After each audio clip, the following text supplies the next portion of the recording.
ध्यानम नम ओ अध्यायनम नम लय सविसावनम ऐसो पंचनम मुक्कार सब पावकपणासनो मंगलानं च सवेसिम पद्मम हरि मंगलम। सिमंदर स्वामी की अनुज्ञा से, पूज्य गुरुदेव की अनुज्ञा से क्लास स्टार्ट करते हैं। सभी को जय जिनेन्द्र। जय जिनेन्द्र सर।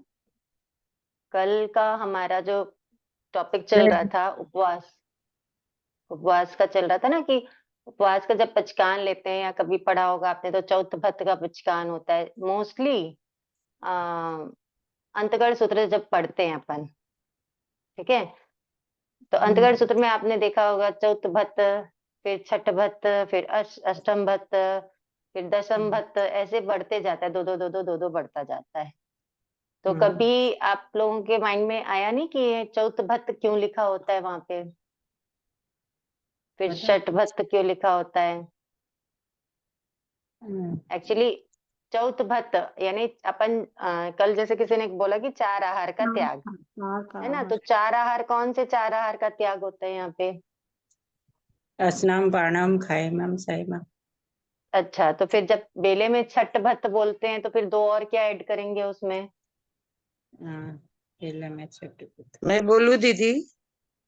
हाँ बोलिए। चार आहार यानी पहले दिन का शाम का आहार का त्याग, फिर दूसरे दिन का दो आहार का त्याग, और सुबह नौकरसी या पोरसी यानी सुबह का आहार का त्याग। ऐसे चौथ भक्त रहता है। हाँ, चौथ भत्त ऐसे रहता है। एक्चुअली पहले के जमाने में ना दो ही टाइम आहार करते थे, ठीक है, एक सुबह का आहार के, एक शाम का आहार के। ये नाश्ता दोपहरी ये सब नहीं होता था उस समय पे। सुबह एक बार आहार करते थे और शाम को एक बार आहार करते थे। तो जब पहले उपवास करना होता था, जैसे कल उपवास करना है ना, तो आज सुबह तो जो आहार किया, आज शाम का आहार को भी स्किप करते थे, शाम का खाना स्किप करते थे। फिर कल उपवास है तो कल तो कुछ खाना है ही नहीं, और फिर परसों का सुबह का खाना स्किप करके अपन पढ़ते भी है ना, जैसे शास्त्रों में पढ़ते कि पहले प्रहर में ध्यान, दूसरे प्रहर में नहीं, तीसरे प्रहर में गोचरी जाते हैं।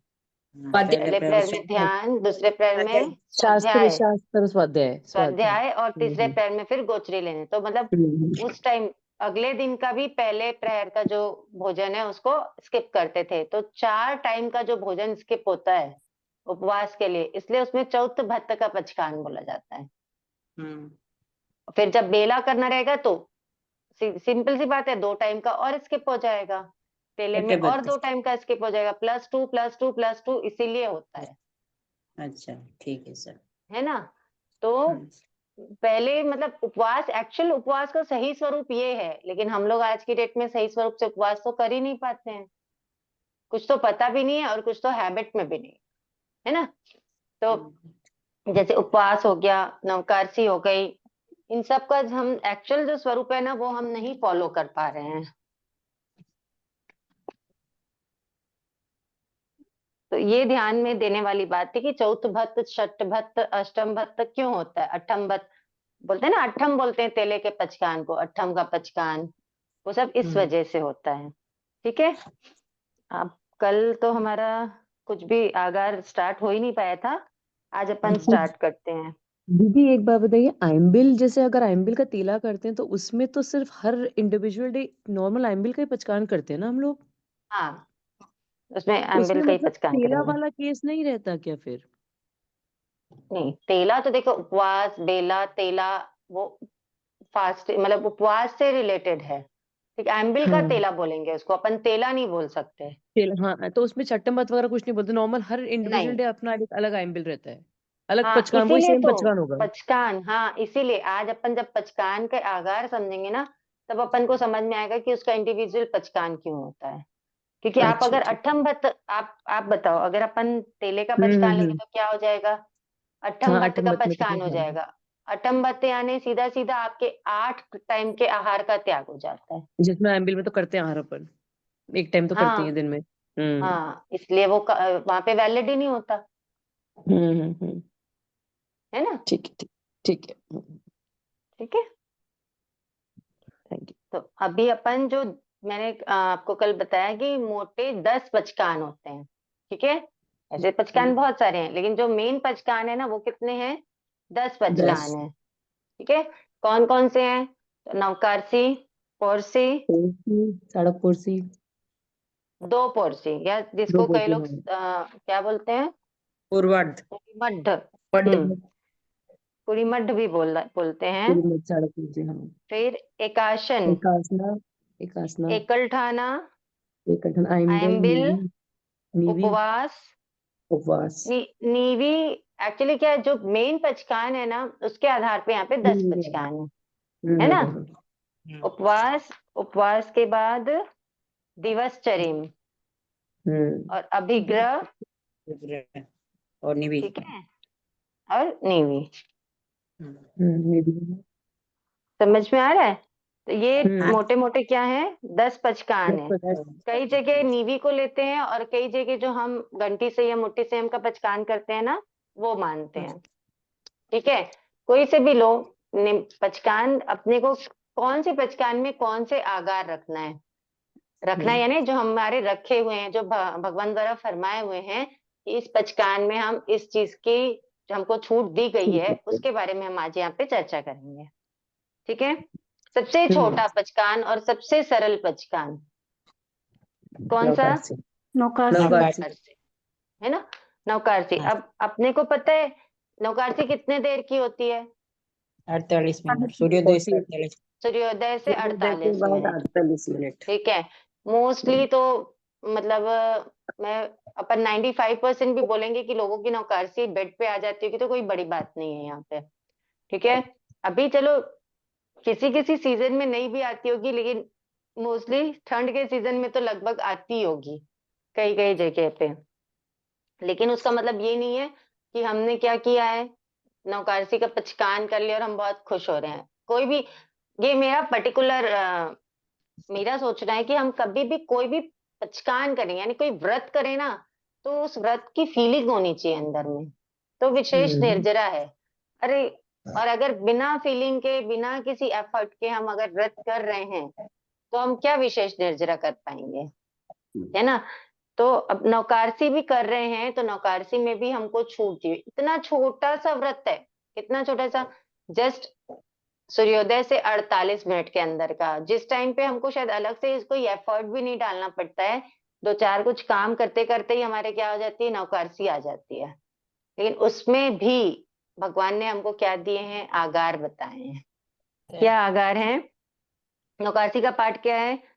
किसी भी पाठ, जो पाठ का पचकान है ना, उसी में उसके आगार है ना। तो उग्रे सुरे बोलते हैं, नौकारसियम पचखामी, चौवी हम्पियाहरम, अस्नम पाणम खाइमम साइमम, अनथना भोगिणम सहसागारिणम वोसिरामी। देखो, कोई सा भी पचकान लेंगे तो अस्नम पाणम खाइमम साइमम, इसका तो अपने को ध्यान रखना ही है। ठीक है, कहीं पे 4 आहार का त्याग होगा, कहीं पे 3 आहार का त्याग होगा, है ना। तो अस्नम पाणम खाइमम साइमम क्या है?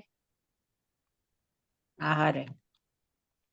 हाँ, तो इसका क्या मीनिंग है, अस्नम आहार पाणम खाइमम यानी साइमम क्या? अन्न, पानी, खादी मैंने स्वाद, लेह, पेय, ऐसे कुछ। ड्राई फ्रूट्स और साइमम या स्वाद और के मुखवास, मुखवास।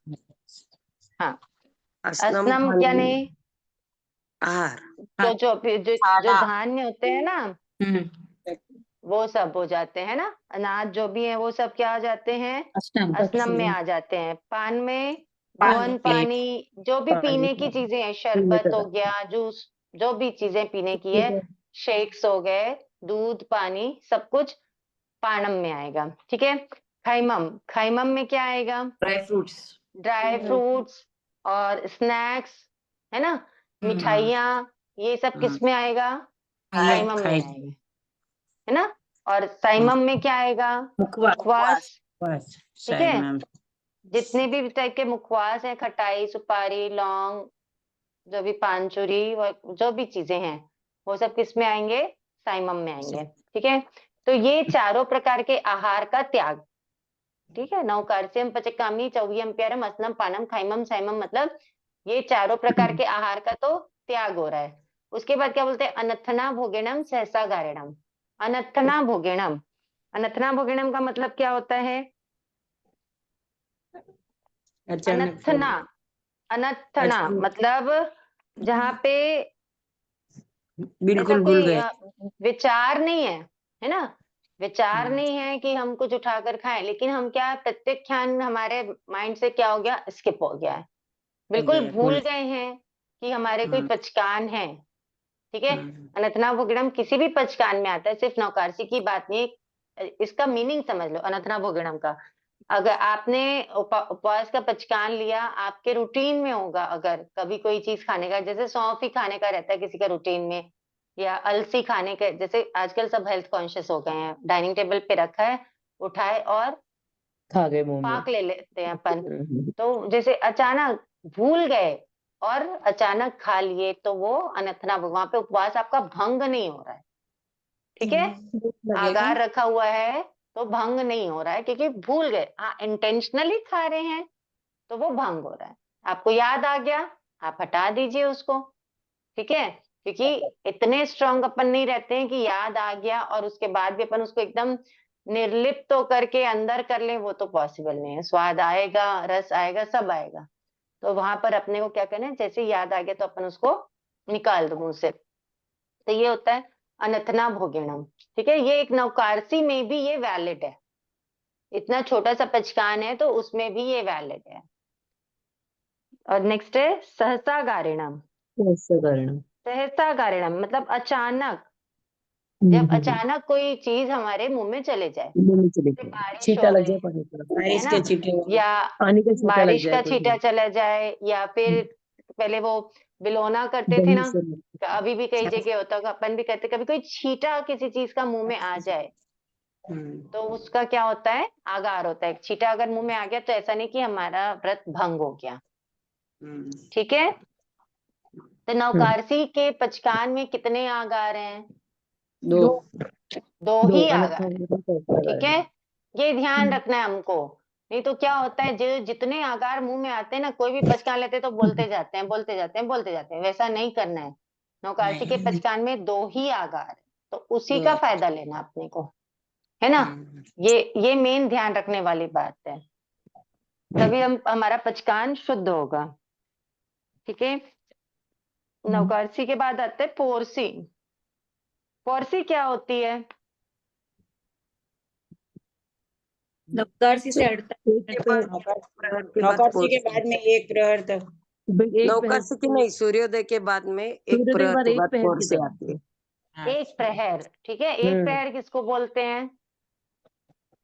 दिन के 12 तीन घंटे में घंटा। 3-3 घंटे का, तीन यानी घंटे, सूर्योदय तीन से घंटे। सूर्यास्त एक दिन तक। का दिन चौथा तीन हिस्सा। घंटे हाँ, दिन के चौथे भाग को पोरसी बोलते हैं। ठीक है। हम्म। और या रात। दिन के 16वें भाग को नवकारसी बोलते हैं। अच्छा।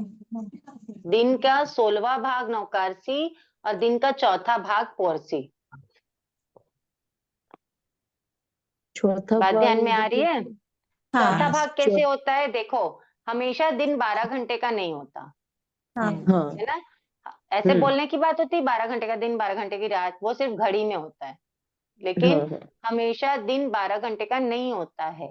दिन कभी होता है 12.25 घंटे का होगा, कभी होगा 12.25 घंटे का, जैसे भी तेरह होता है। घंटे तो अपना सूर्योदय जिस समय हो रहा है, जिस भी क्षेत्र में आप रहते हैं, वहां के सूर्योदय से लेकर के सूर्यास्त के बीच में क्या ड्यूरेशन है ना, कितना समय आ रहा है, वो देख करके उसको 4 से डिवाइड करना है। ठीक है। आपके क्षेत्र में अगर 6:15 बजे सूर्योदय हो रहा है, सपोज, है ना, हम्म। और फिर जा करके शाम को अगर 5:30 बजे सूर्यास्त हो रहा है, तो 6:15 से 5:30 बजे तक का जो ड्यूरेशन है, वो अगर 11.25 घंटे आता है, तो उसको हमको क्या करना है, 4 से डिवाइड करना है। 4 से डिवाइड करेंगे तो जितना आएगा, सूर्योदय से उतने हिस्से तक की का जो समय होता है, वो पौरसी का हिस्सा होता है।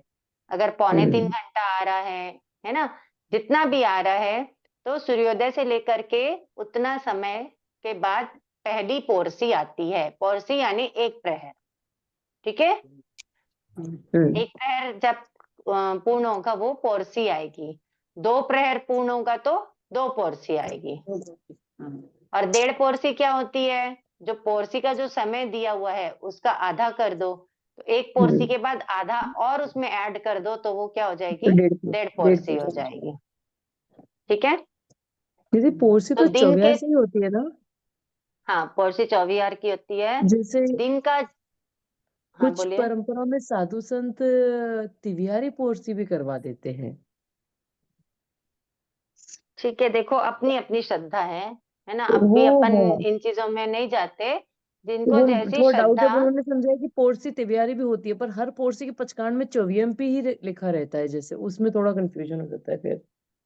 देखो जिसकी ना जैसी हाँ हाँ, वो जिनके तो ठीक जो है। उपयोग में लगता है, जो आचार्यों के जो उपयोग में आता है, जो हम्म। उनका उपयोग बोलता है, वैसे वो उनकी मान्यता, अपनी जिसकी हम्म, अपनी, जिन आचार्य के प्रति अपनी श्रद्धा है ना, उनकी वो मान्यता क्या ठीक। फरमाते हैं अपने को वो मानना होता जी। है। ठीक है, दीदी तो पोरसी और 1.5 पोरसी का आधा क्या समझ में नहीं आया। एक सेकंड मैं बताती हूँ आपको। सपोज आपके क्षेत्र में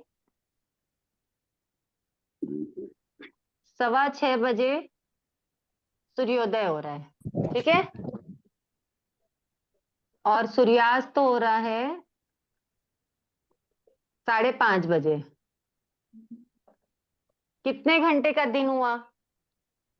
लगभग 11:30 11:15। 11:15 का दिन हुआ, 11:15 हाँ। है ना। इसको आपको 4 से डिवाइड करना है। हम्म, ठीक है, 11:15 घंटे का दिन, 11:15 घंटे का दिन मतलब कई 4 से डिवाइड करोगे तो कितना आएगा बताओ? कई बोल रहे 3 3.5 घंटे लगभग। मो तेन सोइरु क्यों बन 3.5 कैसे होगा? नहीं 2.5 घंटे, 3.5 कैसे होगा? 2.5 2। देखो एक सेकेंड ना, 11 इंटू 60 कर दो, 660 प्लस 15, 3 घंटे का लगभग आएगा, थोड़ा सा कम 75 4, 13 मिनट, 3.25 घंटे। 2.75 घंटे। 2.25 घंटे लगभग आएगा। ठीक है, अपन एक बार 2.25 मान के चलते हैं, हम्म, 2:40 मान लो। ठीक है, 2:40, 2 घंटे 40 मिनट की एक पोरसी आ रही है। अगर अपन इसको 4 से डिवाइड करेंगे, मान के चलो अपन एक क्या बोलना चाहिए, एग्जाम्पल के लिए ले रहे हैं। अगर 2 घंटे 40 मिनट पे आपकी एक पोरसी आ रही है, 2 घंटे 50 मिनट पे एक पोरसी आ रही है सपोज, तो 6:15 से फिर 2 घंटा 50 मिनट काउंट कर लो, कितनी बच जाएगी? 4 6:15 से 9:05। ठीक है, हम्म 6:15 से 2 घंटा हो गया आपका 8:15। ठीक है, और 50 मिनट काउंट करोगे तो कितनी बचेगी? 9:05 5 मिनट होगा। ये 9:05 में यहाँ पर आपके पोरसी आ गई, हम्म आ गई पोरसी। अब अपन को अगर 1.5 पोरसी चाहिए तो 1.5 पोरसी कैसे आएगी? जो ये पोरसी का जो काल है, इसका हाफ यहाँ पर आपको ऐड करना रहेगा। 1:25 1 घंटा 25 मिनट यहाँ पर ऐड कर दो आप, 10:30 1.5 पोरसी आएगी।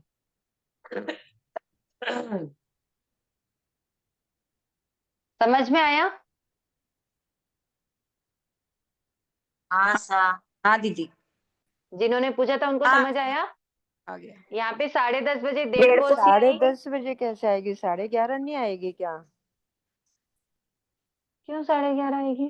10:30 ही आएगी, 10:30 ही आएगी। और जब 2 पोरसी चाहिए तो ये जो 9:05 है दो उसमें दो पोर्सी तो घंटा 12 50 12:30 बजे आती है ना। वो डिपेंड करता है, वो डिपेंड करता है कि सूर्योदय कितने बजे हो रहा है और पोरसी कितने बजे आ रही है। पोरसी कितने घंटे मिनट की है उस पर डिपेंड करता है। आपको 2 पोरसी चाहिए तो 9:05 पे आपको यहाँ पर 2:50 ऐड करना पड़ेगा। 1.5 किलो है, पसंद करे वो। 11:55 पे 2 पोरसी आ जाएगी यहाँ पे। ऐसा जरूरी नहीं कि 12:30 को ही आएगी, डिपेंड करेगा कि आपके वहां पे सूर्योदय कितने बजे हो रहा है और पोरसी कितने काल की है, कितने देर की है। ये मैंने एक एग्जाम्पल बोला है आपको। अगर किसी क्षेत्र में ऐसा सूर्योदय और सूर्यास्त का समय होता है तो आपके क्षेत्र में सूर्योदय और सूर्यास्त का क्या समय है, उसके अकॉर्डिंग आपको यह निकालना है। निकालना आ गया? पोरसी निकालना, 1.5 पोरसी 2 पोरसी निकालना आ गया? जी। ठीक है। तो अब देखो पोरसी का पचकान लेते हैं। तो पोरसी के पचकान में क्या क्या आगार रहते हैं? पोरसी के पचकान का पाठ क्या है? उगय सूर्य पोरसियम पचक्खामी असनम पानम खैमम सैमम अनथना भुकिणम सहसागारिणम। ये दोनों तो सेम है, नौकारसी वाले ही हैं। उसके बाद क्या आता है? पच्छन्न कालेणम दिशा मोहेणम साहुवर्णेनम सव समाहिवत्या गारिणम। कितने आगार हैं पोरसी के पचकान में टोटल? 6 आगार हैं।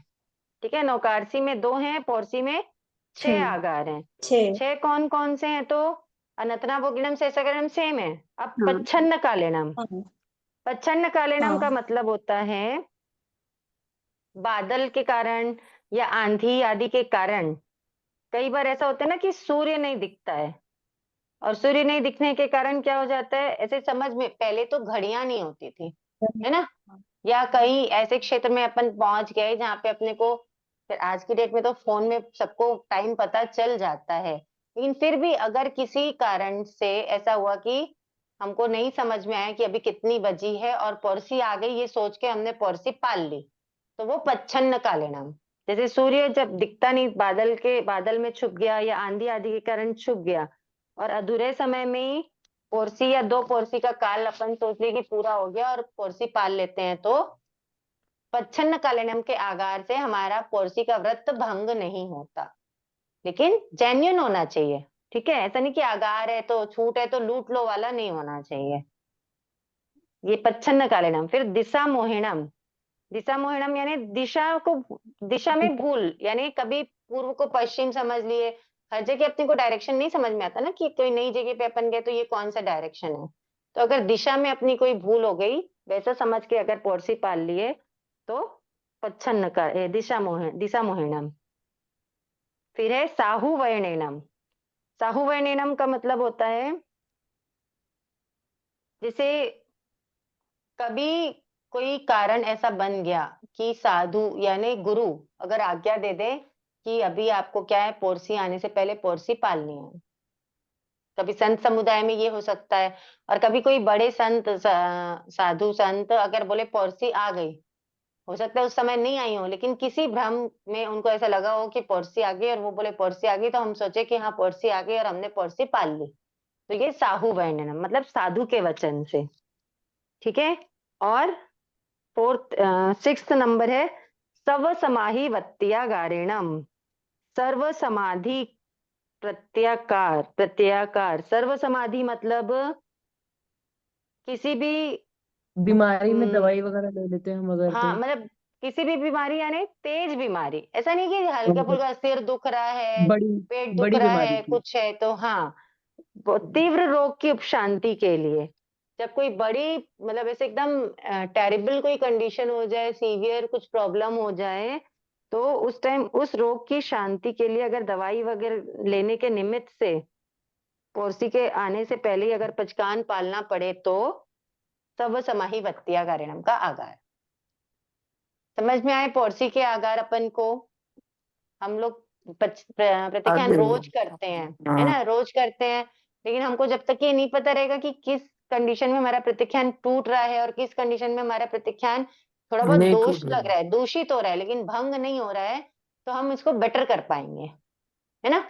क्योंकि जो भी क्रिया कर रहे हैं वो क्रिया अगर शुद्ध होगी तो निर्जरा भी मस्त होगी, जबरदस्त होगी। ठीक है, तो ये हो गया पोरसी का पचकान और पोरसी के पचकान के आगार।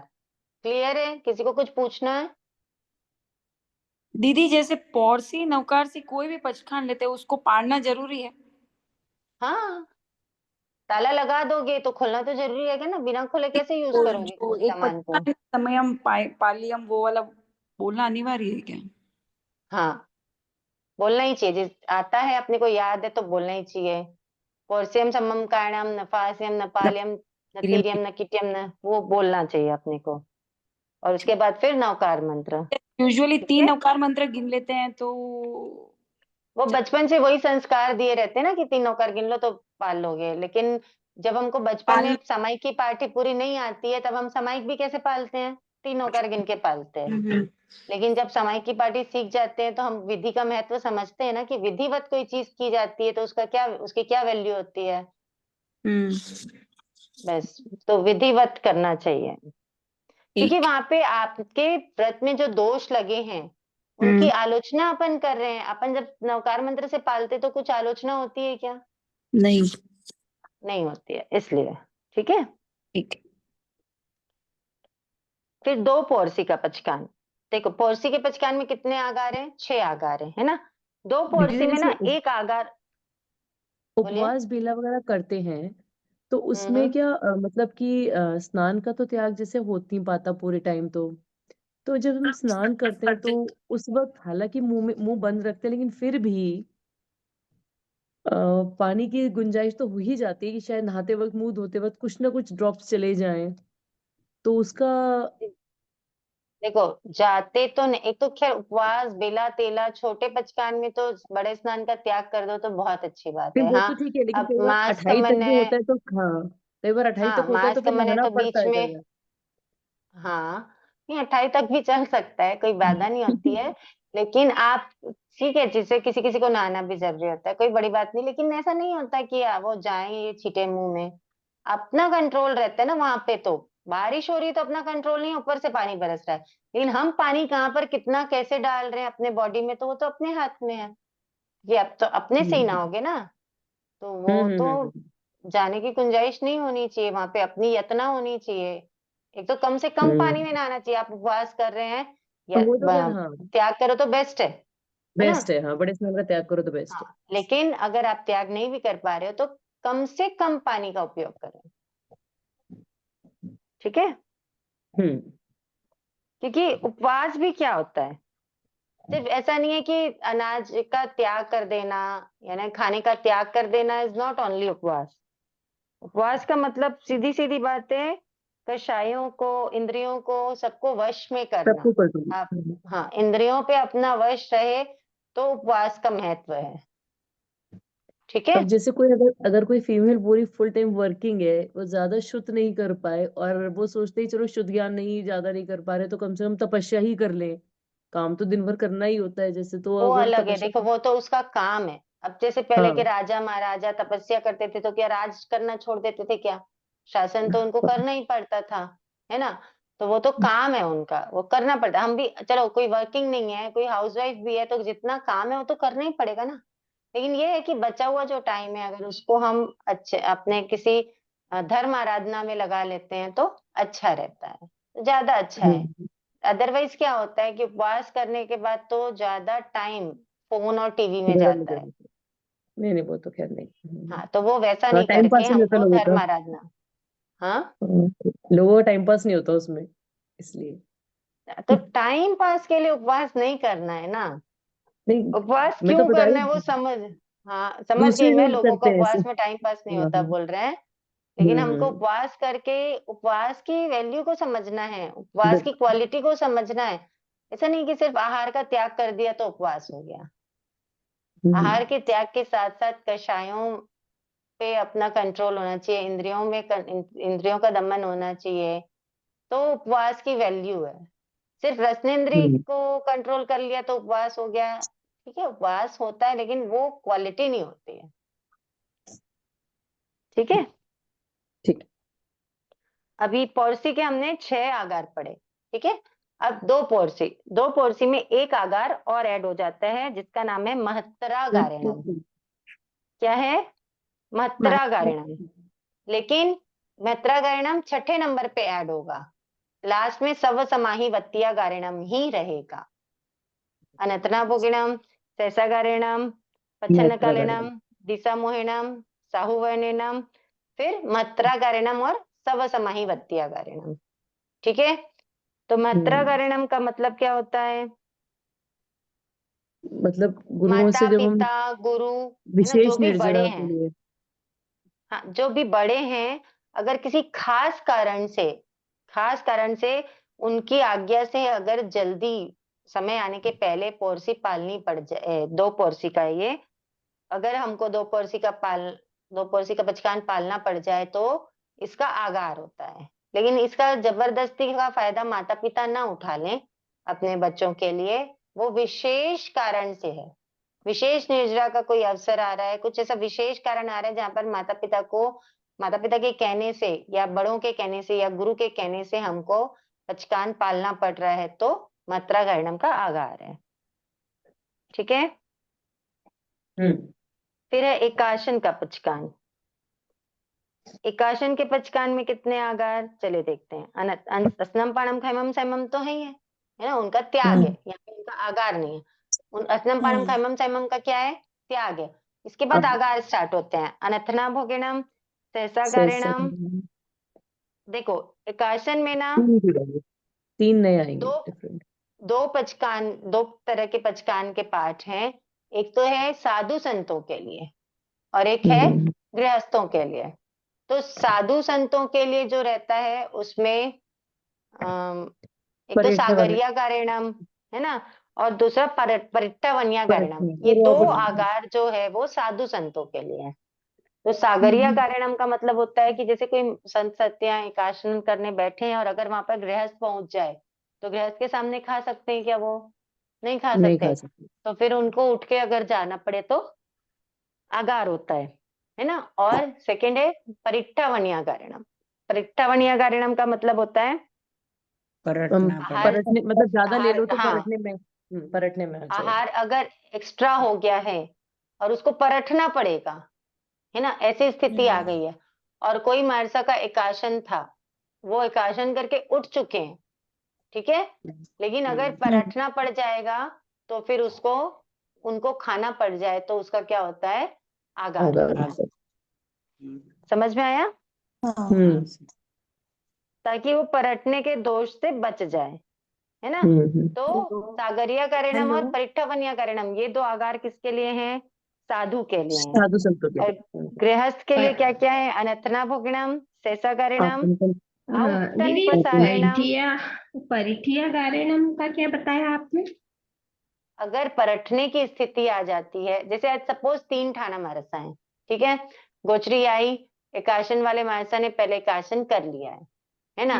अब बाकी के 2 संत सतियां जो हैं वो गोचरी कर रहे हैं, लेकिन ऐसी स्थिति आ गई है कि अब वो थोड़ा सा उनकी जो गोचरी थोड़ा आहार है उसको परटना पड़ेगा। तो परटने के दोष से बचने के लिए अगर जो इसका एकाशन था उनको उनका आहार ये करवा दिया जाता है, उनको खिला दिया जाता है, तो उनके व्रत भंग नहीं होता है। अच्छा, ठीक है, ठीक है। हेलो, एक क्वेश्चन आया है। ये जितने भी आगार हैं, अगर हम बिना आगार के कोई भी पचकान करते हैं तो उसमें फल ज्यादा है कि आगार सहित पचकान करें तो उसमें फल कम है, ऐसा कुछ है? नहीं, ये तो देखो भगवान की वाणी है, आगार है ना, भगवान ने फरमाया है तो अपने ज्ञान में देख के फरमाया है, तो अपन उसके आगे कैसे जाएंगे? जी, भगवान की वाणी के आगे, उसके अगेंस्ट तो अपन जाएंगे नहीं। तो आगार दिए हुए हैं, अब आप आगार को यूज करो नहीं करो वो अलग बात है। आप कितने दृढ़ता से अपने पचकान पालते हो वो अलग बात है, क्योंकि जितनी दृढ़ता से पालेंगे उतने अच्छे रस रहेंगे, उतने अच्छे अपनी क्या होगी, निर्जरा होगी, है ना, उतने ही अच्छे शुभ कर्म का बंद होगा, निर्जरा होगी, पुण्यवानी की अच्छी पुण्यवानी का बंद होगा, ये होता है। लेकिन अपन उसको स्किप नहीं करके आगे नहीं जा सकते हैं, क्योंकि भगवान की वाणी, भगवान ने अपने ज्ञान में देख के बताया, तो वो जो क्या है, भगवान सारपूर्ण के है। जो बताए हुए। हाँ जी, ठीक है। दीदी ये नेक्स्ट, गुरु अभिठानम है ना, हाँ, ये सिर्फ साधु संतों के लिए ही लागू होता है कि श्रावक के लिए भी रहता है? जब ये तो हमारे लिए होगा ना कि हम अगर गुरु आ जाए तो हमें खड़ा होकर अगर बहराना पड़े तो हमारे लिए परमिटेड है। हमने गुरु अभुठानम का अभी की चर्चा ही नहीं की है अभी, अब आएंगे उस पे अपन। अच्छा, अभी हमने सागरिया कारणम, और ये सेम चीज नहीं होता? नहीं परिट्टावन्या कारणम और ये अलग अलग चीजें हैं। ठीक अभी अपन आएंगे अब गुरु अबुट्ठानेनम में। ठीक ठीक है, देखो असनम पणम खैमम सैमम के बाद अनथना भोगिणम सेसाकरणम सेम है, जो हम नौकारसी के आकार में रख पड़े हैं। उसके बाद आता है औट्टन पसारेणम। औट्टन पसारेणम का मतलब होता है हाथ पैर फैलाना, मतलब हम लोग पूरे खोल सकते हाथ हैं, पैर लेट जब सकते भी हैं, फैलाना पड़े, लेट संकुचन सकते हैं हम या लोग। तो संकुचित करना पड़े या फैलाना पड़े, तो वो होता है हाँ। औट्टन पसारेणम। ठीक है, फिर एक गुरु अबुट्ठानेनम। गुरु अबुट्ठानेनम का मतलब अगर गुरु जी पधारते हैं या मतलब कोई बड़े संत या कोई पधार जाते हैं, तो हम एकादशा करने बैठे हुए हैं तो हम क्या कर सकते हैं, उनके सत्कार के लिए, सम्मान के लिए खड़े हो सकते हैं। ठीक उनको है, उठ बेरा भी सकते हैं, हाँ उठ सकते हैं और बैरा भी सकते हैं। ठीक है, औट्टन पसारेणम और गुरु अबुट्ठानेनम समझ में आया। हम्म। आ गए। उसके बाद है महत्राकरणम सव समाहिवत्याकरणम। उछरी वेरने के लिए मतलब वहीं पे खड़े रह सकते कि थोड़ा आगे पीछे हो सकते? आप जा सकते हैं। आप आगे पीछे भी हो सकते हो आज्ञा लेकर के। ठीक है, रुचि जी, वैसे हाँ एकासन में फिर गृहस्थ के लिए 6 ही आगार हैं। मतलब ये हाँ, जो 2 तो साधु साधियों के लिए हैं, संतों के 2 लिए हैं। साधु साथियों के लिए हैं, 6 आगर हमारे लिए हैं। तो अनतना भोगिणम, सैसाकरणम, औट्टन पसारणम, गुरु अबुट्ठानेनम, मैत्राकरणम और सव समाहिवत्याकरणम। ठीक है, जो लोग फ्रिक्वेंटली उपासना करते रहते हैं उनको ये ध्यान में रखना है। लेकिन उठने हैं तो आगे पीछे अगर होना है तो अपने को आज्ञा लेना है महाराज से कि हम वहां पे जा करके आपको बैठा सकते हैं क्या। ऐसा नहीं कि मन से उठ के, मन से अपन चलते बने, है ना। गुरु भगवान तो की आज्ञा लेनी पड़ेगी क्या? हाँ, गुरु भगवंतों की आज्ञा लेनी पड़ेगी।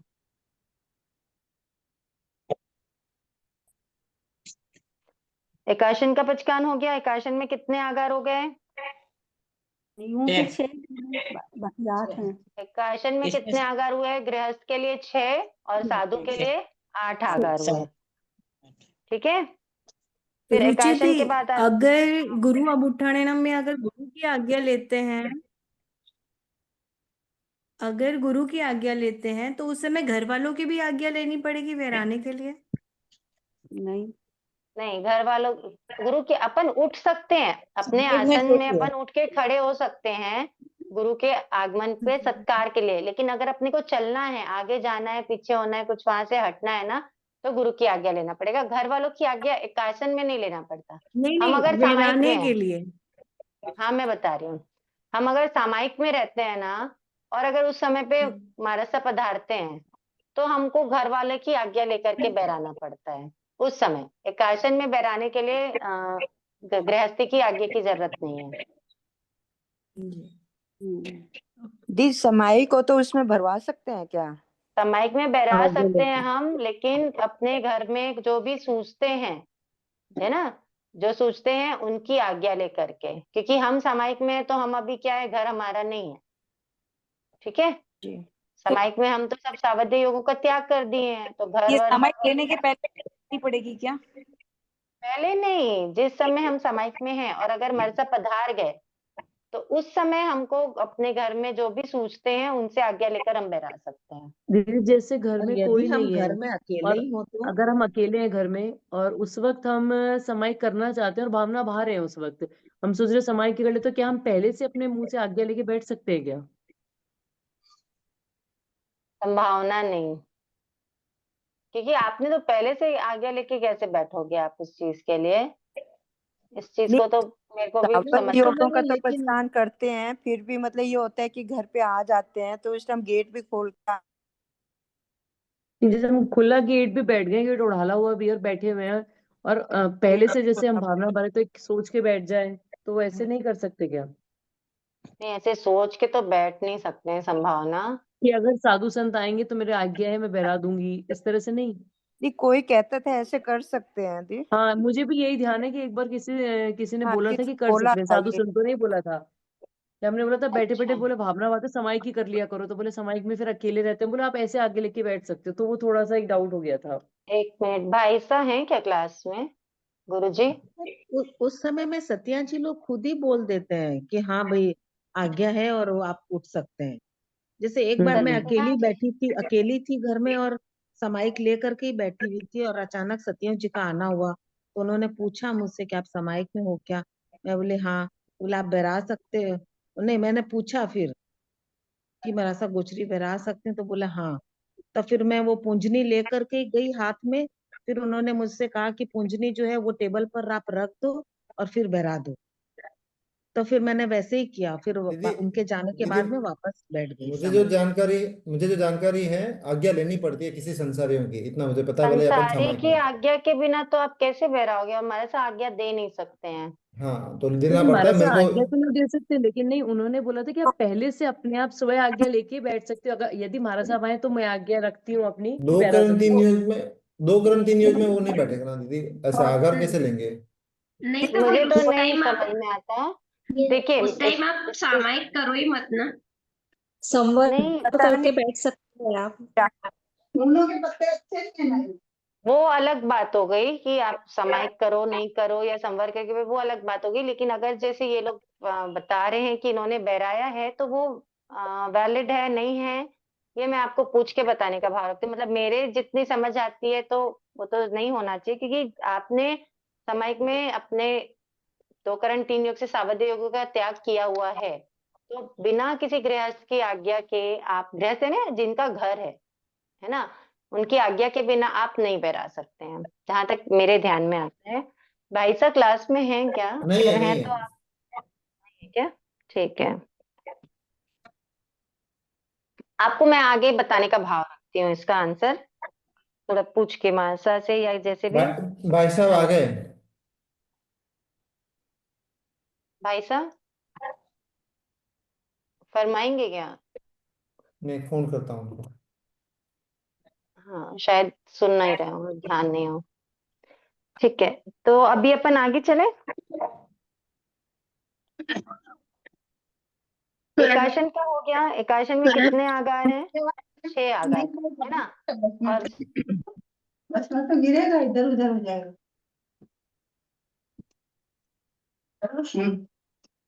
उसमें नहीं खेल पाएगा। बस में दूर यही है ना, इसके साथ खेलोगे बस में। अच्छा, बच्चे लोग जब एकाशन करने बैठते हैं तो कभी कभी वो वहां पर सो भी जाते हैं, तो वो भी हो सकता है क्या? नहीं, गलत है। एक बार तो वो करके एकाशन उठना पड़ता है ना।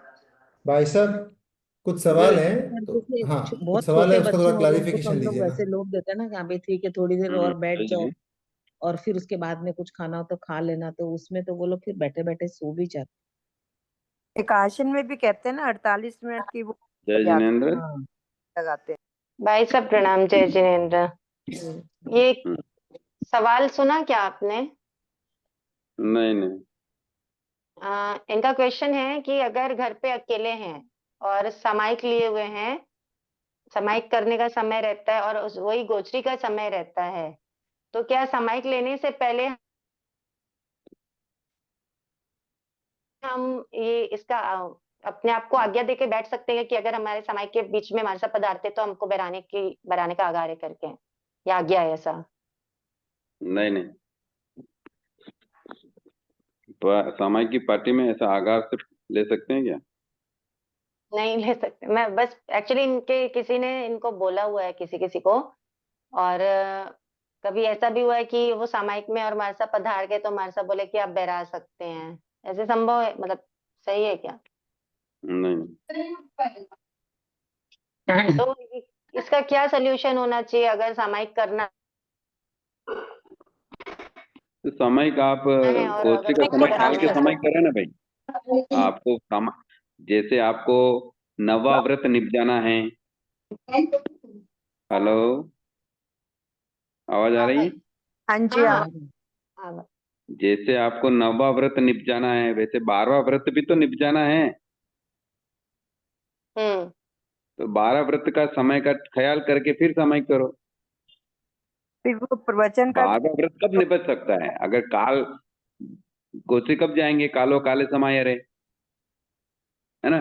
जैसा काल होगा उस समय काल में हमारा सब गोत्री आएंगे। अगर उस समय आप सामयिक करेंगे तो नवा व्रत तो निप जा रहे हैं, लेकिन 12 व्रत का ख्याल क्यों नहीं रख रहे हैं? तिथि वो नहीं हो रहा।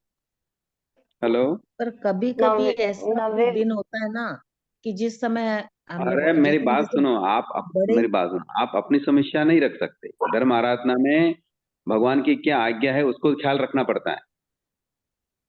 धर्म आराधना के लिए हमें अपनी समस्याओं को सामने नहीं रखना होता है, तो अभी ऐसा है क्या, वैसा है, क्यों है, वो है।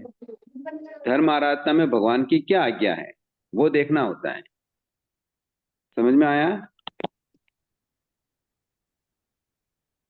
आवाज आ रही कि नहीं आ रही मालूम ही नहीं पड़ रहा। जैसे हम आवाज आ रही है आ रही गुरुजी, आ रही है। नहीं, हाँ जैसे हम सहायक में है हैं, भाई साहब, आवाज आ रही है। बच्चों को मतलब बच्चों को पता चल गया कि महाराज जी हैं, उनको हम ये कह सकते हैं कि यहाँ ये सामान रखा है, तुमने दे दो, भरवा दो। नहीं, उनकी आज्ञा लेके आप कर सकते हैं। बच्चों से आज्ञा ले लो। नहीं, हम गृहस्थी सामायिक से आज्ञा लेनी पड़ेगी आपको। आप सामयिक में हैं कोई बात नहीं, पर बच्चे खुले हैं ना। जब आप सामयिक में हैं तो बच्चे घर के मालिक हैं। जी, उनसे आज्ञा ले लें। हाँ, बच्चों से आज्ञा ले लें कि भाई आपकी आज्ञा है, मैं महाराज साहब को आहार भेजती। ओके, ठीक है। गुरुजी एक और एक सवाल था कि बच्चे सोते हैं एकाशना करके, फिर उठते हैं, फिर खाते हैं, तो वो कैसे करके? मैं भी किया हुआ हूँ बचपन में। नहीं समझा नहीं मैं।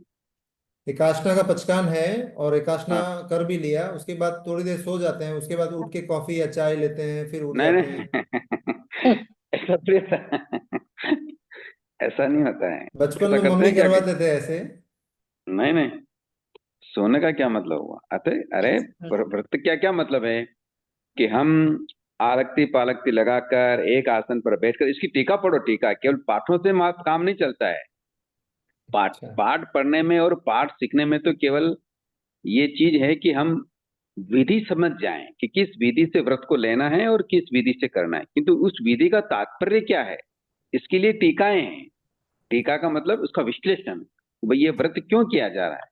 तो उसमें आता है कि भाई एक आसन पर बैठकर, यानी आलक्ति पालक्ति लगाकर एक आसन पर बैठकर हमें आराम से आराम करना है, वो भी उनोद्री के साथ। ये इसका विश्लेषण है। आप इस विश्लेषण को समझेंगे तो फिर ऐसा तो कोई कार्य होगा ही नहीं। पर गुरु जी इसमें तो आकुंचन प्रसारणम तो होता ही है एक आसने में, तो एक अरे आसन आकुंचन प्रसारण का मतलब क्या हुआ? इसका कि मतलब ये हाथ होगा अगर वगैरह आपके पाँव में कोई घुटने में दर्द है, या आप मान लो पालकती पालकती लगा कर नहीं बैठ सकते हैं, तो ये आकुंचन प्रसारण है। अच्छा। हाँ, ऐसा सोने थोड़ी कि का भाई नहीं है। ये सबके लिए थोड़ी है क्या? एकल ठाने में भी कैसे करना होता है, एक बार वो भी समझा दीजिएगा। एकल थाने में एक ही स्थान पर बैठकर, वही है एकल थाने में एक ही स्थान पर बैठकर एक ही बार में अपन आहार और पानी दोनों एक साथ करना है। एकाशने में तो हम क्या कर सकते हैं, पानी आहार तो हम एक साथ करते हैं, पर पानी हम दिन रहते कभी भी पी सकते हैं, है ना। मतलब एकाशना का व्रत का पालन नहीं पालते नहीं, उसके पहले भी पानी पी सकते हैं, है ना। किंतु एकल ठाणे में एक बार एक ही आसन पर बैठकर आहार और पानी दोनों एक साथ करना होता है। नहीं समझ में आया? उसमें ये भी कहते हैं ना कि जैसे नीचे का पोर्शन नहीं हिलना, खाली हाथ और मुंह का हिलना, बाकी और सब स्टैचू की तरह बन के बैठना, कुछ नहीं ऐसे भी। स्टेचू क्या, यहाँ स्टेचू जैसा वही तो मैं कह रहा हूँ ना, स्टेचू जैसा यहाँ कोई विश्लेषण नहीं है। विश्लेषण यहाँ यही है कि एक स्थान पर बैठकर खाना। अब एक स्थान पर बैठ के खाना तो कौन हिलेगा, मतलब उस स्थान को छोड़ के दूसरे स्थान पर नहीं जाना, ये ऐसा जैसे है यहाँ कई बार क्या विश्लेषण। होता है कि भी पैर में दर्द हो तो थोड़ा सा हिला ले, वो भी नहीं हिलाना एकदम, मतलब पैर को भी मूवमेंट नहीं करनी, कमर को, पैर को। नहीं ऐसा नहीं है, ऐसा नहीं, एकल ठाने में ऐसे बताया था। ऐसा नहीं। एकल एकल ठाणे ठाना का में एकल ठाणे का मीनिंग इतना ही है कि आप एक ही स्थान पर बैठकर आहार और पानी एक साथ लेना होता है, बस इतना सा है। अब उसके लिए आप घंटों तक बैठे रहें तो ये भी भाई उचित नहीं। साहब 48 मिनट से ज्यादा तो कहते हैं बैठना ही नहीं चाहिए, मतलब कोई भी वो एक आसन हो या व्रत हो या कुछ भी जैसे खाते हैं एकल ठाना हो। नहीं, ऐसा 48 मिनट जैसा कोई टाइमिंग फिक्स नहीं है वैसे तो। फिर भी अगर यूं अपन प्रमाद की वजह से एक बार थोड़ा और रुक जाएं, घंटा रुक जाएं, 1.5 घंटा रुक जाएं, फिर और कुछ ले लेंगे, तो ये प्रमाद है। ये क्या है? ये प्रमाद है। और एकासन उन्नोद्री का एक पार्ट है। भाई जी ये लेकिन एकल ठाणे के पचकान में औंटन पसारणम का आगार नहीं है, तो फिर नहीं नहीं, आगार नहीं हो, बरोबर है, औंटन प्रसारण का आगार नहीं है, किंतु अगर मान लो आप किसी कारण से, मान लो एकासना में औंटन प्रसारण का आगार है ना? हाँ तो मैं यही तो कह रहा हूँ ना, एक स्थान पर बैठ, औंटन प्रसारण का मतलब तो ये होता है कि जैसे मान लो पांव लंबा कर दिया है या हाथ लंबा करके कुछ दूर पड़ी हुई चीज ले ली है, ये चीज है यहाँ औंटन प्रसारण का मतलब। इसका मतलब ये थोड़ी कि हाथ पांव पसार के अपन आराम से सो जाएं, जैसे आप बैसाब नहीं करें, फिर थोड़ी देर बाद चाय पानी पी लें। नहीं, वो तो नहीं होता, मतलब लेकिन जैसे वो किसी कारणवश अगर संकुचित करने या हाथ पैर पसारने का आगार एकाशने में दिया हुआ है लेकिन एकल ठाणे में नहीं दिया हुआ है, तो अगर ऐसी स्थिति आए तो क्या हाथ पैर पसारा जा सकता है? पसारा नहीं हाँ यानी अगर झुनझुनी आ जाती है, पैरों में झुनझुनी आ गई या हाँ, कुछ ऐसा कोई बाधा जैसी बात नहीं है इसका, इसीलिए टीकाएं पढ़नी होती। इसका विश्लेषण क्या है? आधार ये है, हुआ मेन तो मेन आधार क्या है कि एक ही स्थल पर बैठकर एक ही समय में आहार और पानी दोनों एक साथ करना, बस तो मेन जो इसका कुछ भी मीनिंग ये लेना है। एक ही टाइम लेना, एक ही जगह बैठ के लेना। एक ही समय, जिस समय शुरू किया है हाँ, उसी वो समय तो है करना। कि एकाशने के जैसे इसमें दिन भर, हाँ हम्म, एकाशने की तरह दिन भर पानी नहीं पीना है इसमें, उसी समय हम्म, पानी भी पीना होता है। मेन यही डिफरेंस है एकाशन और एकल ठाणा में। हम्म, बिल्कुल। ठीक है ना? जी भाई साहब। नहीं, ये पानी का तो करते थे एक ही टाइम, खाना पीना मतलब जैसे आइंबल करते थे एक ही जगह बैठ के लेते थे। पर किसी ने बताया था कि भी पाँव को भी नहीं हिलाना, मतलब ना कुछ करना, बिल्कुल जैसे कोई बार थोड़ा सा पैर सो जाए तो उसको जरा सा भी वो नहीं करने देना। तो वो पूछना था मुझे, बस यही थी बात। हाँ वो इसी अपेक्षा से नहीं, बोला होगा क्योंकि इसमें आउटन प्रसारणम का आगार नहीं दिया है ना, इस हिसाब से सोचे होंगे। मीनिंग, भावार्थ देखो, भावार्थ क्या कहती है। मतलब अगर शरीर में व्याधि है तो हम थोड़ा बहुत, जी हम्म, हाँ हाँ, अरे व्याधि है कर सकते हैं, और करने पर कोई ऐसा आगार रखा और आगार नहीं का भी कोई तो थोड़ी तो होगी ना, बिना थोड़ी के तो कैसे कर सकते हैं ये चीजें? तो इसके पीछे कुछ न कुछ थोड़ी है, मतलब थोड़ी का मतलब कुछ न कुछ विश्लेषण है, भाई आप ऐसा क्यों करना चाहते हैं, क्यों करना है। मेन रीजन है रचना इंद्रिय का क्या करना, वश करना कंट्रोल, है। कंट्रोल करना, मेन विषय यही है इसका। जी हम्म, क्योंकि इंद्रियों के विकारों से ही कर्मों के बंद होते हैं। हम्म 5 इंद्रियों के 23 विषय हैं, और विकार कितने हैं? 240। बस हाँ, तो ये 240 अलग बताए ना, तो ये इंद्रियों के मार्फत होते हैं। और ये जो तप आराधन बता रखे हैं, इनसे कर्मों की निर्वाह करने के भावार्थ होते हैं, बस ये मीनिंग है मेन। जी भाई। यूं तो अब आप देखो, भगवान पारना करने पधारते हैं, है ना? तो बैठ खड़े खड़े करते हैं, बैठे बैठे करते हैं? गृहस्थ के घर जाके बैठते हैं फिर करते हैं कि खड़े कैसे करते हैं? खड़े खड़े। तो साधुओं के लिए है क्या ऐसा नियम वो खड़े खड़े आहार करें? नहीं नहीं, वो लेकर नहीं जाते हैं ना। वो पानी भी नहीं पी सकते, साधु खड़े खड़े पानी भी नहीं पी सकते। अगर जी आपने भी कभी किसी साधु को खड़े खड़े पानी पिया देखा है तो टोक सकते हैं आप, हमारा साहब आप खड़े खड़े पानी नहीं पी सकते। समझ में आया? इसका मतलब ये हुआ कि हमारी तप आराधनाएं आत्मिक होनी चाहिए, कि कर्मों की निर्जा कैसे हो सकती है। वो मैं बात कही, वो बात जिन कल्पी के हिसाब से है कि वो कल्प से रहित है, इसलिए वो खड़े खड़े गृहस्थ के घर में बैठते नहीं है, जिन कल्पी, इसलिए वो खड़े खड़े आहार लेते हैं। किंतु साधुओं के लिए ऐसा नियम नहीं है, साधु को बैठ के ही आहार करना होता है, पानी पीना होता है, खड़े खड़े नहीं। समझ में आई बातें? हाँ, थैंक यू सर, बहुत बहुत आभार, धन्यवाद सर।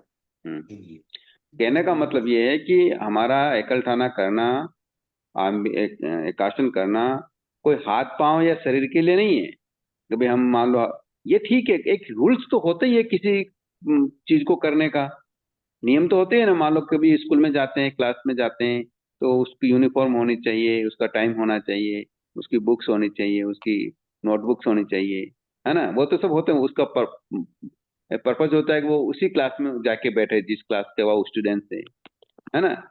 तो ये क्यों होना होता है? ये इसलिए होता है कि जो जो चीज वो करना चाह रहा है वो उसमें सफल हो जाए, इसलिए ये चीजें हैं। ये कोई शरीर से संबंधित नहीं है, किंतु शरीर के मार्फत ये चीजें हो रही है, इसलिए शरीर के कंट्रोल के साथ करें। अन्यथा हम क्या है, शरीर का ही ध्यान रखेंगे या शरीर का हम अन्य क्रिया करेंगे तो आत्मिक ध्यान नहीं रहेगा कि हम ये व्रत आराधन क्यों कर रहे हैं। इसलिए ये सारे चीजें हैं कि एकाशन में तो हम औटन प्रसारण कर सकते हैं, उसका आगाह रखते हैं, और एकल ठाणे में नहीं रखते हैं। समझ में आया ना? ये तो फोरी चीज है। फोरी का मतलब समझते हैं? Cover, cover. नहीं समझे मेरी बात को? कवर का मतलब जैसे बादाम के ऊपर कवर होता है कि नहीं होता है? जी। तो कवर खाने का चीज होता है क्या? नहीं गुणकारी क्या चीज है? नहीं नहीं। गुणकारी क्या चीज है? बादाम। बादाम। अंदर कवर का। गुणकारी नहीं है। ठीक इसी तरह से एक स्थान पर बैठकर आवटन प्रसारण करके या नहीं करके या ऐसा करके, ये तो कवरिंग है, ये तो व्रत की सफलता का कवरिंग है। किंतु व्रत क्या है? आत्मिक। जैसे बादाम गुण है और वो ही उपयोगी है, वैसे ही आत्मिक दृष्टि से करने का लक्ष्य रखते हैं, तब जाके ये व्रत हमारे उपयोगी बनते हैं। या बाकी कवरिंग के हिसाब से नहीं, बैठ के खा लो, खड़े उड़े खा लो या ऐसा करके, इससे कोई होने वाला नहीं। होगा कब? जब आत्मा के समीप रहते हुए ये कार्य करेंगे। समझ जी में आया? जी। सभी व्रत आराधन का मुख्य लक्ष्य एक ही है कि हम आत्मा के समीप रहें। वैसे जी भाई, उपवास का भी मतलब यही होता है, उप और कोई प्लस वास। क्वेश्चन है आप? बोलिए। हाँ, वही और किसी का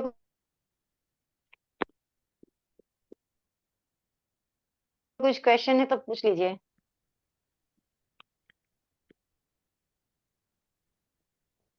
चलो ठीक है।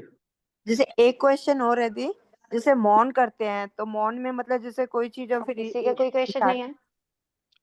हेलो, मेरा क्वेश्चन है दी, जैसे मौन रखते हैं, मौन में फिर इशारा कर सकते हैं क्या कोई चीज का?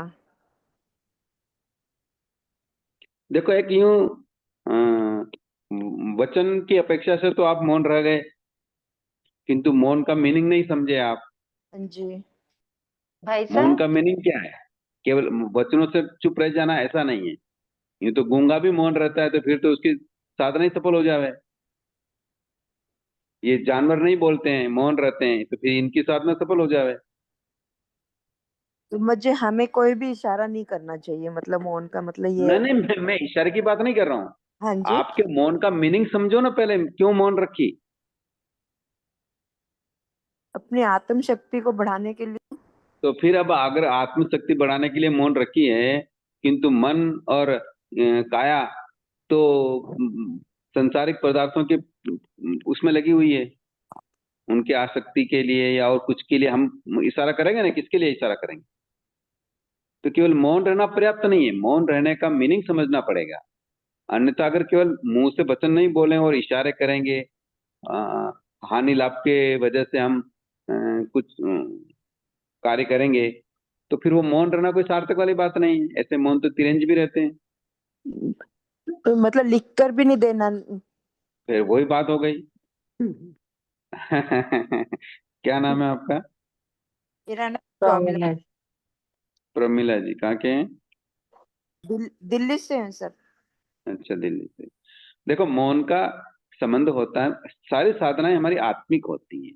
अध्यात्म का मतलब होता है कि आत्मा किस तरीके से कर्मों की निर्जा करे और किस तरीके से संवर में आ जाए, ये हमारा लक्ष्य है मेन।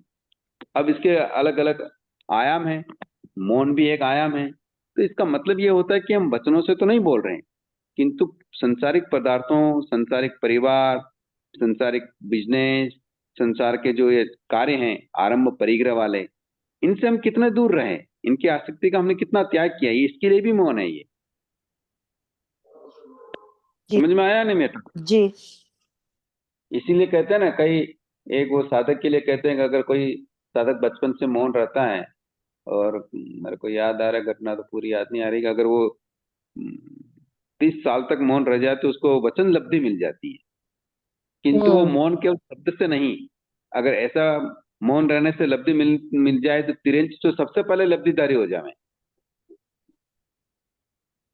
उनके मन में भी संसारिक पदार्थों के प्रति क्या नहीं आना चाहिए? आसक्ति के भाव, आरंभ परिग्रह के भाव, हिंसा के भाव, झूठ, छल कपट, माया के भाव नहीं आने चाहिए।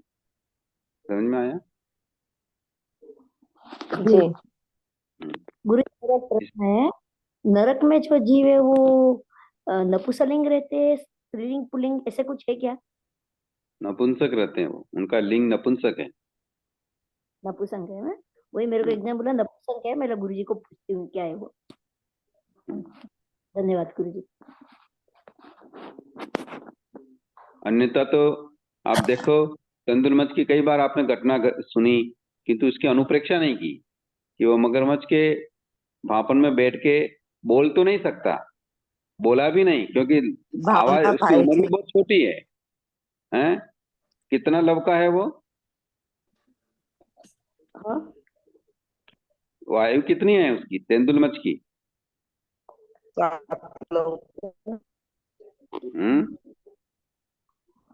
7 लव की आयु है। नहीं, 77 लव की आयु, मिच्छाम दुक्कड़म, 77 लव की आयु है। छोटी सी आयु है, बोलता नहीं है, क्या सोचता है? मगरमच्छ ये अपने मुंह में इतनी मछलियां निकाल रहा है, खा नहीं रहा। अगर मैं होता तो इनको सबको कभी का खा लेता। भावना भाता है वो। तो वचन सिद्धि तो थी उसकी, मौन तो था, गया कहाँ वो? नरक में। आत्मी नरक में। अब समझ में आ रहा है ना फिर वचन का क्या मतलब रहा? अगर वचन का त्याग करते हैं कि भाई हम में मौन रहेंगे, तो मौन का क्या मतलब समझ में आया कि नहीं आया अब आपको? हाँ जी। आरंभ परिग्रह से अगर आप दूर नहीं है तो मौन क्या करेगा? केवल वचनों से कुछ थोड़ी होता है। इसलिए किसी भी चीज के लिए हम कोई भी व्रत आराधन कर रहे हैं या कोई भी चीज सीख रहे हैं तो उसकी अनुप्रेक्षा करो, ये हुआ कैसे, क्यों हो रहा है। केवल मौन रहने से कार्य सिद्ध होता है तो फिर मौन तो ये देखो ना, तिरंज बेचारे ताउम्र मौन रहते हैं, बोलते ही नहीं कुछ। उसमें स्वाध्याय और वो लिख तो सकते हैं ना, पढ़ लिख सकते हैं ना।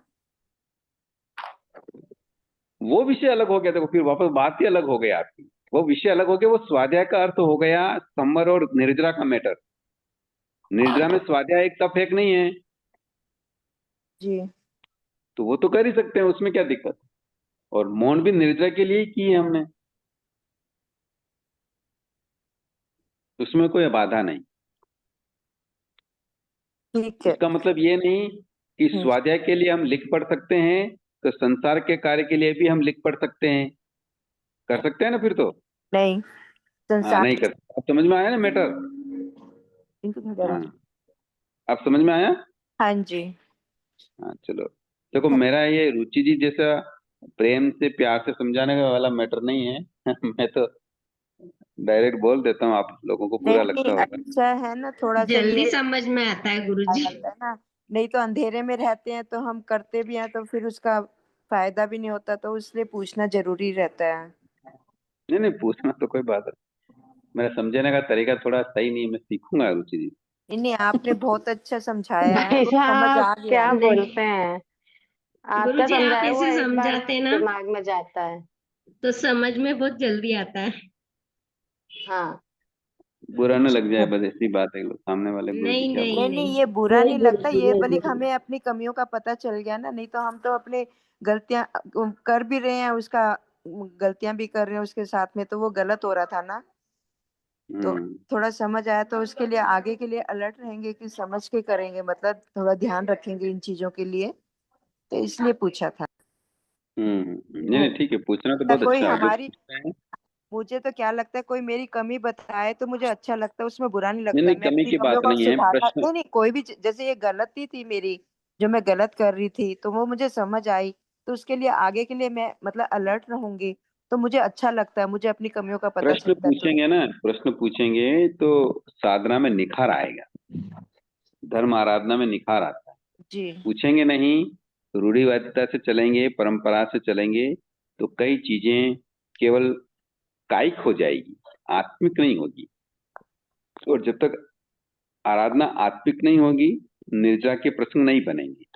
इसलिए प्रश्न पूछिए, जिज्ञासु व्यक्ति ही सफल होता है।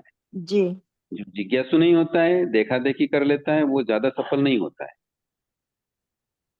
गुरुजी, एक एक बात श्वासोश्वास टुकड़ा है, उसमें 7 स्ट्रोक लिखे हैं श्वास का। तो 7 स्ट्रोक यानी कितने होता है? पृथक, मुहूर्त और 7 स्ट्रोक। समझा नहीं मैं, आप क्या पूछ रहे हैं? जो श्वासोश्वास का एक टुकड़ा में पढ़ रही हूँ, मीन्स एग्जाम में हाँ है। हाँ हाँ हाँ। उसमें लिखा है भुवनपति देव ने असूर कुमार देव के 7 स्ट्रोक में, और व्यंतर और निकाय, नव निकाय के पृथक मुहूर्त में श्वासोश्वास लेते। तो 7 स्ट्रोक और पृथक मुहूर्त क्या होगा? स्टोक बोल रहे हैं स्टोक, भाई साहब, हाँ स्टोक, हाँ, 7 स्टोक समझा स्टोक। दीजिए। हाँ, स्टोक है वो, 700 नहीं है, स्टोक स्टोक। 7 स्ट्रोक। हाँ, हाँ, 7 7 स्टोक, स्टोक। हाँ, ठीक है ना। तो उसका मतलब क्या स्टोक हुआ? भी समय का एक अंग है।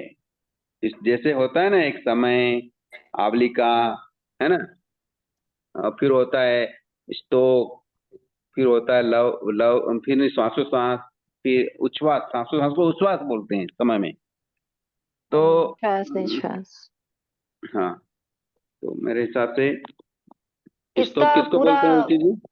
भाई साहब, इसका पूरा वो है ना, टेबल है इसका पूरा, वो ग्रुप में भेज देंगे। 7 लव का एक स्तोक, 7 स्तोक का एक वो जैसे भी है पूरा, उसको ग्रुप में भेज देंगे तो उनको समझ में आ जाएगा फिर। या फिर उसको कल वल आप करवा दीजिए, या जैसे भी। समय भी हो गया है। दी, वो जो मैंने भेजा था वो ठीक था? मैंने देखा नहीं है प्रॉमिला जी, मैं देख के बताती हूँ। अच्छा गुरुजी, मुझे एक प्रश्न पूछना था। आपने जैसे मौन के विषय में बताया, तो कभी कभी जैसे हम लोग कोई पाठ सामायिक में बोलते हैं, या फिर जैसे मान लीजिए भक्तामरी अगर बोलते हैं, तो कभी तो वो मुंह से आवाज निकलती रहती है, कंठ से आवाज निकलती रहती है, और कभी कभी वो मन ही मन में बोला जाता है, जिसमें जीभ भी नहीं हिलती, लेकिन अंदर अंदर ही वह सारा चीज चलता रहता है, उसके पद वगैरह सब अपने आप अंदर ही अंदर चलते रहते हैं। तो दोनों में से कौन सा सही है? दोनों सही है। लेकिन ये अपने आप कैसे हो जाता है कि जब हम एक बार बोलते बोलते अचानक से ही चुप हो जाते हैं और अंदर ये चलता रहता है? नहीं नहीं, तो वो तो क्या, श्रद्धा के भाव रहते हैं तो मन में चलता रहता है, आपको याद है इसलिए चलता रहता है। पर मन में बोले या वचन से बोले, इसमें इसमें गलत सही का क्या मीनिंग है? दोनों सही है।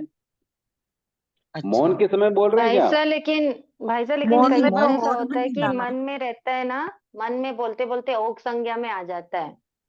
कई बार ऐसा होता है, तो नहीं तो कोई बात उस नहीं, ओक अपेक्षा संज्ञा से में आ जाए, कोई कोई बात नहीं, पर गलत क्या है इसमें? नहीं नहीं, गलत है ये मुझे समझ में नहीं आता ये कि कौन सा सही है कि कौन सा गलत है, या दोनों ही सही है। नहीं, मन में बोलते हैं तो भी सही है, और वचन से बोलते हैं तो भी सही है, इसमें कोई बाधा जैसी बात नहीं।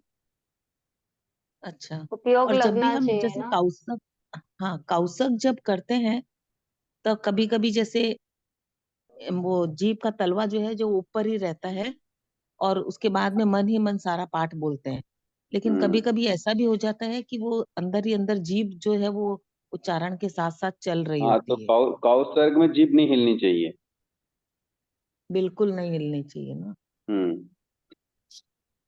प्रयास करना चाहिए, अभ्यास करना चाहिए कि जीभ नहीं हिले। हाँ ऊपर के तालू से ही चिपकी रहनी चाहिए भाई साहब।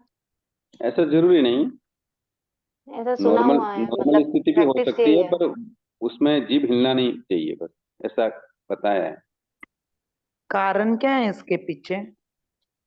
क्योंकि हम काय उत्सर्ग कर रहे हैं, काया का उत्सर्ग करके हम प्रभु का नाम ले रहे हैं, तो फिर काया में तो जीभ हिलती है ना। हम्म। तो काया का उत्सर्ग कैसे होगा फिर? भाई साहब ये क्लियर करिए ना कि जीभ तो बहुत छोटी चीज है, मतलब पूरी काया ही नहीं हिलनी चाहिए, नहीं तो पता चला जीभ स्थिर है और बाकी चीजें हिल रही है। नहीं काया तो हिलनी नहीं चाहिए, काया तो हिलनी, अरे काया कैसे हिलेगी? नहीं, मैं जीभ नहीं एक्चुअली हिलानी तो जितना काया कैसे देखते हैं ना, जैसे लोगों को देखते हैं ना काउसक करते, तो इतना क्या बोलना चाहिए, कॉन्शियसली करते नहीं है, एकदम हाँ ध्यान से। वो अब क्या है कि देखो 24 ही घंटे तो काया के पीछे लगे हुए हैं, और एक थोड़ी देर के लिए आके बैठ के अपन काया को साधना चाहें तो ये कि संभव है क्या? तो ठीक है, अब वो कर रहे हैं, उनको मना भी नहीं कर सकते हैं, किंतु जो अगर विधि सहित करना चाह रहे हैं तो कायोत्सर्ग में काया का उत्सर्ग मतलब काया की तरफ से ध्यान हटाकर मन से प्रभु का स्मरण करना चाहिए, ये है मीनिंग इसका मोटा। तो फिर जीबान भी न हिले, ये ध्यान रखना। और उसमें मन सिर को भी जैसे जो है थोड़ा वो होठ सिर हिले, भी है जैसे नीचे की जाप ओर रहना चाहिए या सिर हम्म सामने की तरफ रखना? सिर जो है सिर नीचे की जो तरफ रखना नीचे, चाहिए। अगर खड़े खड़े कर रहे हैं तो पांव के अंगूठे के पास में अपना सिर मतलब नजर रहनी चाहिए। बैठ और के कर बैठ रहे के हैं हाँ तो नाक की थोड़ी पे अपनी नजर रहनी चाहिए, नाक के अच्छा, कोने पे। आंखें खुली होनी चाहिए या बंद होनी चाहिए? आंखें खुली रख बंद। सकते हैं तो बेस्ट है, बंद कर दें तो कोई दिक्कत नहीं। मतलब आप अगर नजर मतलब अगर घूमती हो या ध्यान अपना ध्यान अन्य तरह भटकता हो तो आंखें बंद कर लें। और अगर ऐसी स्थिति आ गई हो कि भी नहीं हम आंखें खुली रख पे भी एकाग्र रह सकते हैं तो फिर आंखें खुली भी रख सकते हैं। पर पलक कौशिक झपक के सकते समय हैं। क्या आंखें खुली रख सकते हैं? हाँ आंखें खुली रख सकते हैं। आंखें पलक खुली झपक उनके लिए सकते है हैं। कि जो अपने अपने पोजीशन को कंट्रोल करने में सक्षम बन गए हैं, सावधानी उन्होंने रख ली है और वो अभ्यस्त हो गए हैं, वो साधक आंखें खुली रखते हैं। अच्छा, क्योंकि बहुत जगह सुना है कि कायोसर्ग में आंखें खुली रख के ही कायोसर्ग करना। नहीं जरूरी नहीं, मान लो आप आंखें खुली रखेंगे, आप इधर उधर दिख रहा है कर रहा है, आपका मन भटक रहा है, तो फिर वो कायोसर्ग हुआ कैसे? नहीं हुआ। तो नजर वो स्थिर रखना पड़ेगा ना भाई साहब, आंखें खुली रखे हाँ मतलब नजर स्थिर रहनी चाहिए।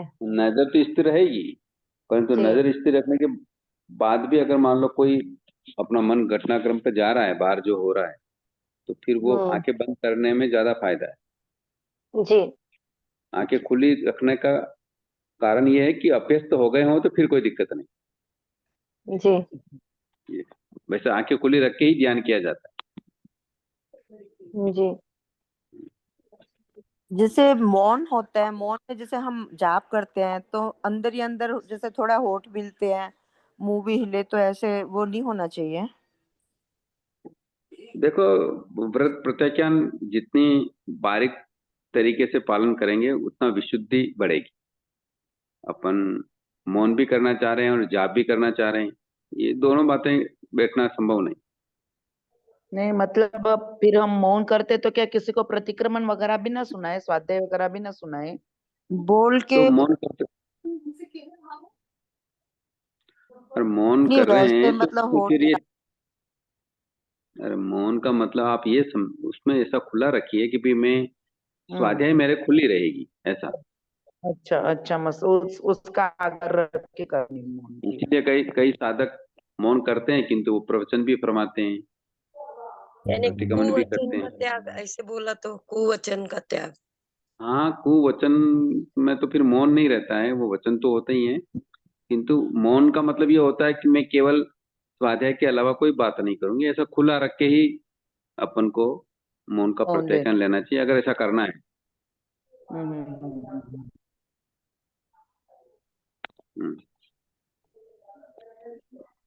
ठीक है, आगे के बहुत टाइम प्रश्न उत्तर कल करवाएं भाई साहब, हाँ जी बहुत टाइम हो समय गया। बहुत हो रहा है जी। थैंक यू, कल बहुत बहुत कल धन्यवाद। पधारेंगे भाई साहब क्लास में, आगे के क्वेश्चन आंसर कल करने के भाव रखते हैं।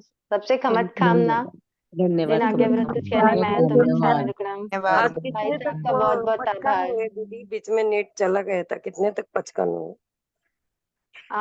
एकल ठाना में पहुंचे थे, एकल हाँ ठाना लगभग हुआ है ऐसा। अच्छा, हो गया क्या? रिकॉर्डिंग आ जाएगी आपकी।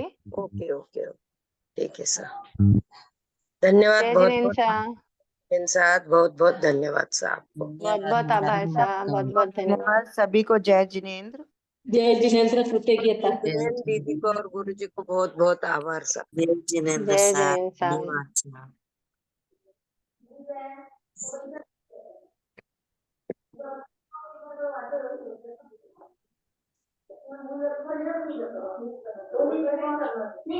साहब।